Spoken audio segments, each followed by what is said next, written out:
Now regarded as one of the most important figures in American literature, Emily Dickinson published only 10 of her 1,800 poems during her lifetime. She broke all the accepted rules of writing, but in doing so she developed a unique and haunting personal voice that seems very modern and relevant to 21st century lives. Perhaps even more so for new audiences introduced to her work by the delightfully unstuffy Apple TV series Dickinson. However, she is almost as well known for her reclusive lifestyle as for her poetry. And there's been endless speculation about what might have caused her to isolate herself from the world. Everything from epilepsy to autism. Welcome to Insane History. I'm Professor Graham Yorston, neuropsychiatrist, and today I'm exploring the life of Emily Dickinson, trying to understand her behaviour and what might have led to her hiding herself away for over 20 years. Even within her own lifetime, she was considered unusual. A new arrival to the town in 1881, when Emily was in her 50s, wrote, I must tell you about the character of Amherst. It is a lady whom the people call the Myth. She is a sister of Mr. Dickinson and seems to be the climax of all the family oddity. She has not been outside of her own house in 15 years, except once to see a new church when she crept out at night and viewed it by moonlight. Was she disappointed in love, as some have suggested? Neurotic, psychotic, anorexic, or bipolar? Was she a partially cracked poetess in need of fixing, or a traumatised survivor of a demonic father?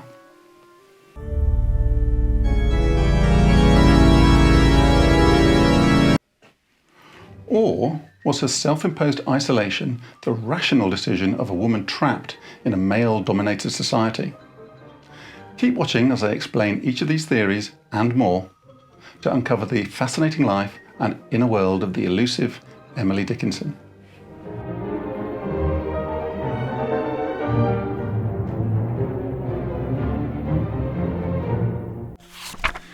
Emily Dickinson was born in 1830 in Amherst, Massachusetts, a small agricultural and manufacturing town 90 miles west of Boston. Her father was a lawyer and politician who was committed to improving the town's facilities and transport links. In her writings, Emily describes him in largely positive terms, but his contemporaries refer to him as having a rather severe and unyielding manner. Her mother, Emily Norcross, was the daughter of a prominent family from Monson, 20 miles south of Amherst, and unusually for the time, received a good education. Although slightly reluctant to settle for Edward Dickinson, once married, she is said to have kept an immaculate house, and to have been a keen gardener and cook. However, others have said her domestic duties left her feeling bored and unfulfilled, and from her late 40s onwards, she was almost constantly ill, with long periods of staying in her bed. Just as with Emily herself, there has been much speculation as to what might have ailed her mother, with many different physical causes as well as depression and hypochondriasis having been suggested. Emily was not close to her mother, describing her as cold, aloof, and boring. She was an awful mother, but I liked her better than none. In a letter to a friend, she wrote, I never had a mother. I suppose a mother is one to whom you hurry when you are troubled. Dickinson scholars have suggested that this distance between Emily and her mother had a significant impact on her poetry, contributing to the sense of loneliness in so much of her work. Her father wanted his children to be well educated, and at the age of 10, Emily started at Amherst Academy, a small school with 65 pupils and mainly young teachers who had not long graduated themselves.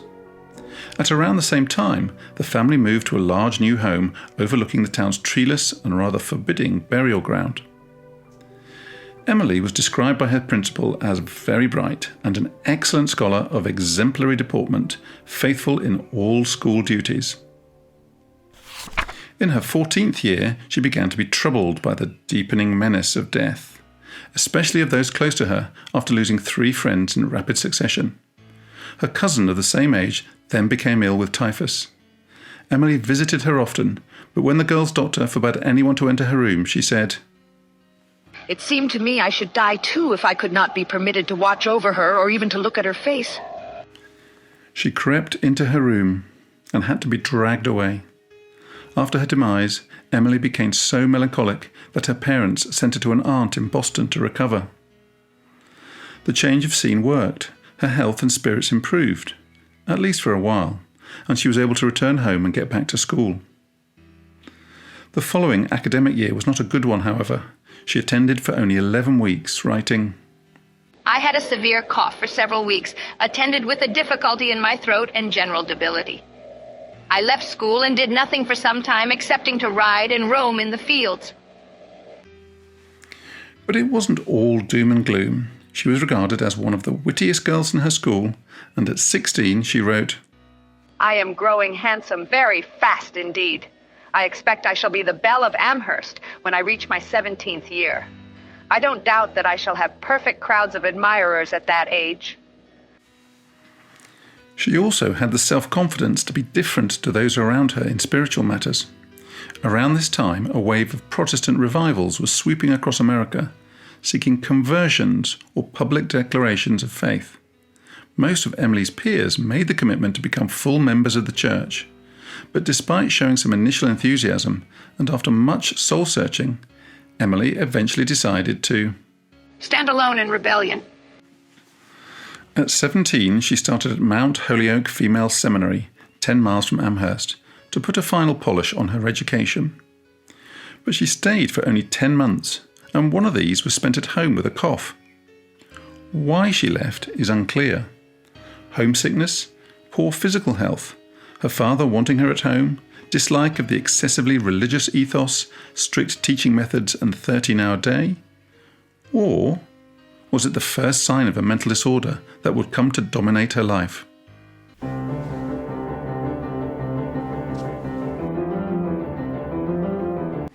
Whatever the reason, she returned home and settled into a routine of household chores and attending local events and activities in the town. She took up baking for the family and gardening, and by all accounts excelled at both. She continued to read, expanding her horizons to include Emerson, Longfellow and the Bronte sisters, amongst others, all established classics now, but still hot off the press in the 1840s. At 19, she wrote, Amherst is alive with fun this winter. Oh, a very great town this is. She seemed happy. She also had her first poem published in the Amherst College magazine. But it didn't take long for the Grim Reaper to bring her back down to earth, and when friend and youthful academy principal Leonard Humphrey died suddenly, she was again deeply affected and melancholic. Her brother Austin said that her gradual withdrawal from the world began between the ages of 18 and 20. At this time she had a cough and was losing weight, and in the 1840s this usually meant one thing: consumption or tuberculosis. The family was well acquainted with the White Death, as several close relatives of her mother had died of the condition, and a quarter of all deaths in Amherst in the 1840s were put down to the disease. Its true nature was still not understood, and there was still a degree of shame associated with it, as it was thought to be an expression of undesirable hereditary traits, in the same way that mental illness was viewed. It has been suggested that Emily may have begun her self-isolation in order to avoid damaging the family's reputation if she were to have been suspected of having consumption. But I'm not convinced by this explanation, as her more profound withdrawal did not set in until much later. But what of the self-proclaimed belle of Amherst's love life? There is no doubt that as a young, middle-class woman in 19th century America, there would have been an expectation for her to marry. And in her school days and young adulthood, she had several significant male friends, including Benjamin Newton, a clerk in her father's office, and George Gould, an Amherst College classmate of her brother, to whom she may have been briefly engaged. And later there was also Otis Phillips Lord, an elderly judge from Salem. Wild nights, were I with thee. Wild nights should be our luxury. But although she wrote some pretty passionate poetry, it seems that none of these friendships ever progressed. Or did they? Amongst the papers found after her death were drafts of 3 letters to an unidentified master, dating from her late 30s, her most poetically productive period. Say I may wait for you. I waited a long time, master, but I can wait more. Wait till my hazel hair is dappled. I want to see you more, sir, than all I wish for in this world. Could you come to New England this summer? Would you like to come, master? Many candidates have been proposed for the mysterious master, including Samuel Bowles, William Smith Clarke, and Charles Wadsworth, a minister she heard preach on her visit to Philadelphia. But it is not known whether the letters were ever sent, and some believe they were no more than literary exercises, or that she was addressing her poetic muse. Others, however, suggest that they were intended for former schoolmate, sister-in-law and poet in her own right, Susan Gilbert, with whom she had an intense and intimate relationship. The letters we know she wrote to Susan are certainly impassioned. One from 1852 proclaims, Will you indeed come home next Saturday and be my own again and kiss me? I hope for you so much and feel so eager for you. Feel that I cannot wait. Feel that now I must have you. And we know she sent Susan upwards of 300 letters, more than to anyone else, even though she lived next door. Whether they were romantically entwined or not, Susan was undoubtedly a key figure in Emily's literary life. She was supportive of her writing and played the role of most beloved friend, influence, muse, and advisor, and made editorial suggestions which Emily often followed. Emily also discussed her innumerable health concerns with her, describing in her 20s what may have been a panic attack triggered by attending a church service alone. How big and broad the aisle seemed, full huge enough before, as I quaked slowly up and reached my usual seat. In vain I sought to hide behind your feathers. Susie, and there I sat, and sighed and wondered I was scared so, for surely in the whole world was nothing I need to fear. Yet there the phantom was, and though I kept resolving to be brave as Turks and bold as polar bears, it didn't help me any. Whether through anxiety or simply having no need, Emily rarely left her hometown. There were 1 or 2 trips to Boston, and in 1855 she accompanied her mother and sister on her longest and farthest trip, spending 3 weeks in Washington, where her father was a congressman, and 2 weeks in Philadelphia, visiting family. It was after their return that Emily's mother became increasingly bedridden with her various ailments, and it became apparent that one of her daughters would have to take over her domestic responsibilities. Her younger sister Lavinia said that Emily quietly accepted this role as her own. Finding the life with her books and nature so congenial, continued to live it. Her gradual withdrawal from the world continued. She cared for her mother, ran the house, tended the garden, and reviewed the poems she had written, making clean copies and assembling them into manuscript books. Some she sent to friends and family members with a posy of flowers, and some tentatively to publishers. One of these was Samuel Bowles, the owner and editor of the Springfield Republican newspaper, who had become friends with the Dickinson family. Emily sent him dozens of letters and nearly 50 poems, a few of which he published, after making corrections and without attaching her name. By her early 30s, she had largely withdrawn from social life. But this was also her most productive writing period, and she started a correspondence with Thomas Higginson, a literary critic who had written a piece for aspiring writers in the Atlantic Monthly. Higginson encouraged her to publish her work, but she was ambivalent. I would as soon undress in public as give my poems to the world. Her productivity then waned, possibly as a result of bereavements and lack of time as the family lost their domestic help. She had 2 visits to her cousins in Cambridge in her mid-30s, ostensibly to consult a doctor about her eyes, but it is suspected that she may actually have been suffering from melancholia. After her return, her behaviour changed. She became even more reclusive, never leaving the homestead unless it was absolutely necessary, and talking to visitors from the other side of a door rather than speaking face to face.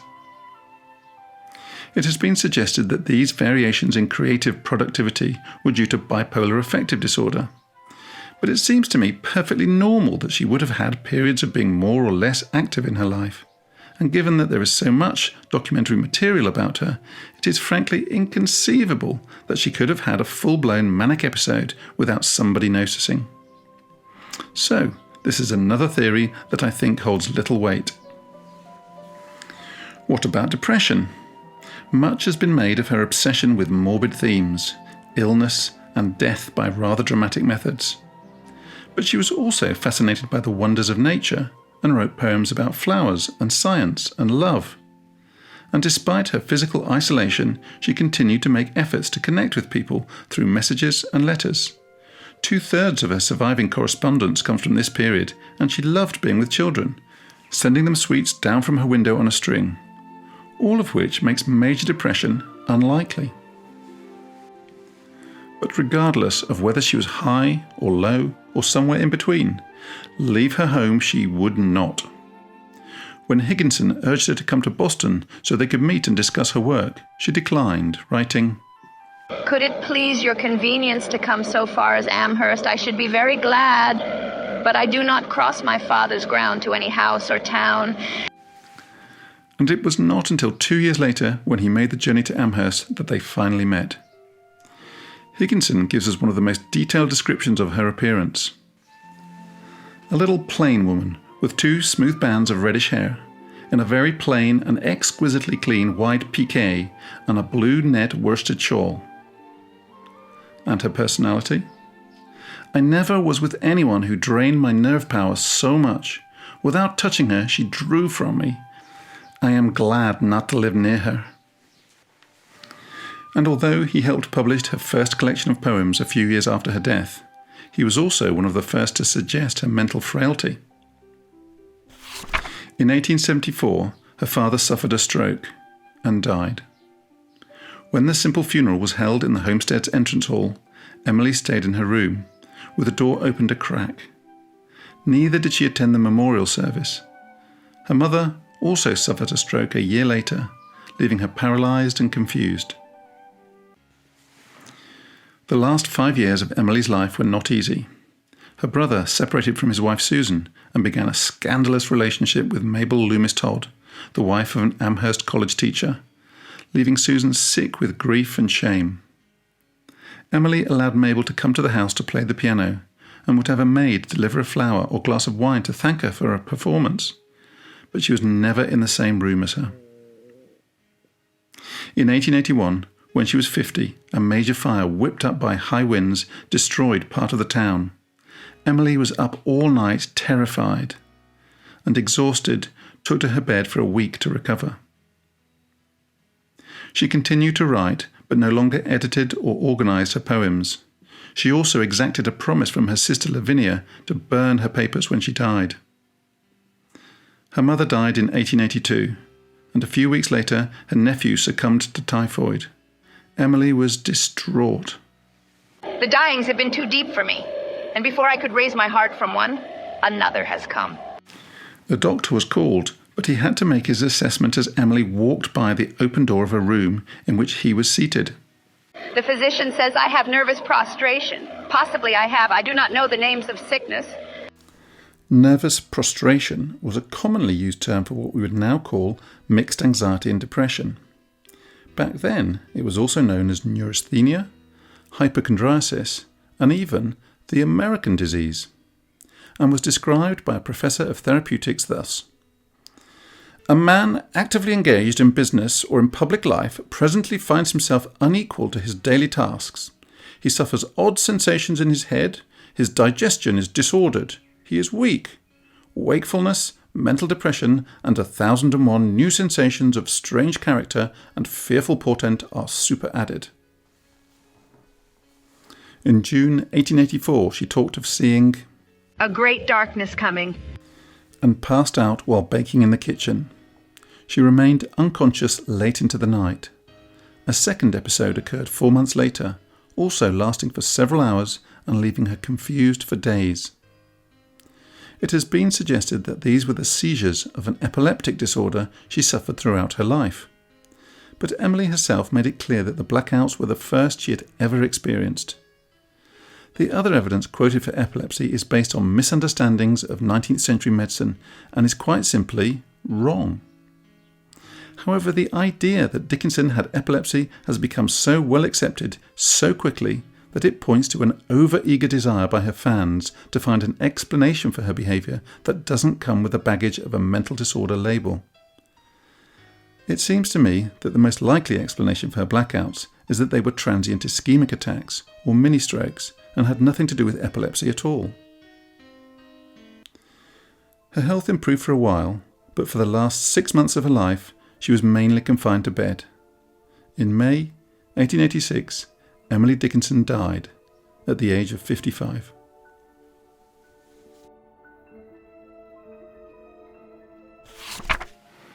These are the known facts of her life. But how can we begin to make sense of what might have been going on for her mentally to make her shut herself away? Well, there are her poems, of course, all 1,800 of them. Her letters, about 1,000 of these, and the accounts of others, all of which are problematic as sources of medical information, which is probably why there are so many competing theories. What about the idea that she didn't have any medical reasons at all behind her self-isolation? That it was the conscious, rational choice of a woman born into a male-dominated society in which the only way she could maintain her independence and continue writing was to become a recluse? Feminist writers cite her poem, "I'm Nobody, Are You Nobody Too?" and conclude that she was better off being her father's nobody than getting married to become her husband's nobody. However, if her behaviour was a response to an oppressive patriarchal society, it was rather an extreme one. And it immediately begs the question, what made Emily Dickinson, out of all the women born into this system, choose her particularly radical solution to a universal problem? For me, the feminist critique of 19th century society in general is not enough to explain the particulars of Emily's life. Her attending physician, Dr. Otis Bigelow, gave the cause of Emily's death as Bright's disease and noted that she had had it for 2.5 years. Bright's disease in the 19th century was the name given to cases of dropsy, now called edema, protein in the urine, and uremia, the non-specific symptoms arising from the build-up of toxins as a result of the kidneys failing. The early signs of uremia, weakness, lethargy, loss of appetite and slowness of mental functioning are pretty much indistinguishable from the symptoms of nervous prostration that she was diagnosed with 18 months earlier. And it seems likely that her malaise then was actually the start of a progressive and ultimately fatal kidney disease and not psychological at all. So far, I've rejected several medical theories: bipolar disorder, tuberculosis, very definitely epilepsy, major depression, and nervous prostration. What's left? Schizophrenia has often been suggested, but with no real supporting evidence. What about post-traumatic stress disorder? It has been suggested that she had more than her fair share of potentially traumatizing experiences with the deaths of all those family members and friends in her teens. But when it comes to saying that the themes and images of brutality, shame, guilt, rage and rebellion in her work hint at her having been abused by her father, it seems to me that this is pure speculation and an unpleasant accusation even for someone who's been dead for 1.5 centuries. One biographer suggests disappointment in love as a possible explanation. This may not sound like a very convincing cause of mental disorder today, but in fact it was a commonly used term in 19th century asylums. However, it doesn't ring true for me as an explanation for Emily's actions. Would the Emily that refused to bow to peer pressure to confirm her faith spend her life hiding away just because some man or woman rejected her? I think not. I suppose I should mention some of the psychoanalytic interpretations. Cody sees Dickinson as suffering from an unresolved Oedipal dilemma and trauma from experiencing emotional coldness in her childhood, which led to a reason-disrupting, prostrating psychosis in later life. he suggests the cause of Emily's insanity was an inadequately loving and nurturing mother, and that, with a different mother, she may well have married and had children, and in all ways have pursued a conventional life. I'm just quoting here, this is not my view. If you've seen any of my other videos, you'll probably know that I'm not a fan of psychoanalysis. Once again, it seems that all the clever words don't really say much more than that she had some parent issues. So what was wrong with Emily Dickinson? In the end, I don't think she can be squeezed into any single category. Perhaps she was just shy, sensitive, and anxious. Perhaps she was on the autistic spectrum. But just as her poetry deals with a myriad different themes and can express contrasting and sometimes contradictory sentiments, so it is with the mass of biographical information, making Emily Dickinson, who was elusive in her own lifetime, just as elusive in the 21st century.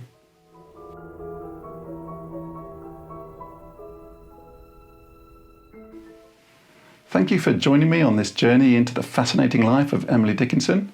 If you've enjoyed the video, please give it a thumbs up and subscribe to the channel for more thought-provoking content.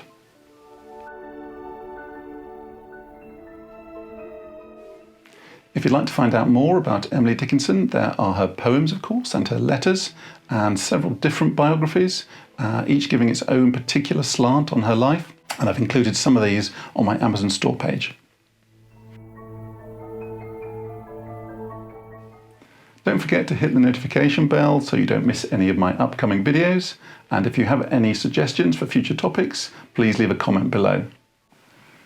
As always, I look forward to exploring some more engrossing stories and delving into the inner recesses of the mind with you in the future. See you again soon.